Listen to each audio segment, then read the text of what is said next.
Le royaume de Dieu est comparable à un homme qui a semé du bon grain dans son champ.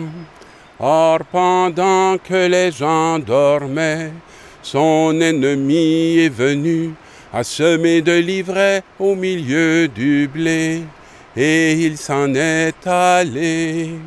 Alors, vous devinez que c'est la parole de l'ivraie et le bon grain. Une parole qui reprend un thème qu'on avait il y a quelques semaines, mais qui le reprend sur un autre angle, et qui le reprend sur ce qui peut croître de bon et ce qui peut croître de moins bon dans notre humanité. Et une des grandes questions que va venir poser les serviteurs du maître de maison est de savoir s'il faut enlever l'ivraie. On a toujours la tentation d'enlever l'ivraie très vite parce qu'elle nous fait sombrer dans la peur, dans l'inquiétude. Mais dans sa sagesse, le maître nous invite à attendre le temps du moissonneur. Et le moissonneur, ce n'est pas nous.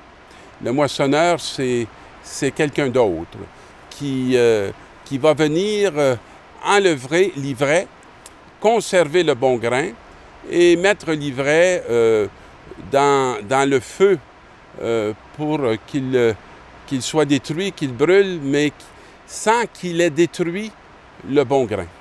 Alors, c'est une parabole qui nous invite à beaucoup de patience. Et cette patience de Dieu qu'elle nous partage, c'est aussi un appel pour nous qui pouvons être des éducateurs, qui pouvons être des parents, qui pouvons être des hommes et des femmes au service de la croissance de leurs frères et de leurs sœurs. Chacun de nous qui a fait le moindre cheminement sait très bien qu'il ne s'est pas débarrassé de ses mauvaises habitudes en un seul jour et qu'il a fallu un long parcours avant qu'il puisse en être autrement. Dans l'Ancien Testament, on va nous parler de la toute-puissance de Dieu. Et je pense que la patience fait partie de cette toute-puissance de Dieu. Parce que vouloir aller trop vite, je pense qu'on sombre assez rapidement dans la domination. On sombre, je dirais aussi, dans l'arrogance facilement. Et la force de Dieu est à l'origine de sa justice. Et la domination sur toute chose le rend patient envers toute chose. Alors, vouloir aller trop vite, c'est se faire croire qu'on domine ce qui nous atteint et qui nous détruit. La patience de Dieu le rend capable de laisser aller jusqu'à l'heure de la libération.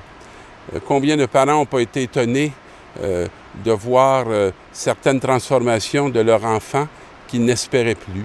Combien de personnes dans des couples ont vu lorsqu'ils ont lâché prise ou lorsqu'ils se sont tournés vers le Seigneur et qu'ils ont changé et transformé leur attitude par rapport aux difficultés de leurs proches, voir que des chemins se sont accomplis. C'est une grande sagesse que d'apprendre la dépossession. Nous ne sommes pas les Messies, nous ne sommes pas les sauveurs, mais on peut se tourner vers celui qui est et qui nous apprend à être, plutôt que nous apprendre, je dirais, à vouloir tout contrôler. Alors que ces paroles, cette semaine, nous donnent le courage de bien mener notre route et notre chemin, et l'humilité, je dirais aussi, de savoir que ce n'est pas à partir de nos propres forces ou à partir de nos propres capacités que les choses peuvent se transformer, et que la parole, je dirais, la plus forte de Dieu qu'on peut donner, c'est devenir nous-mêmes cette parole, non pas par notre bouche, mais par notre être, qui proclame que nous sommes habités par un amour qui ne nous laisse jamais.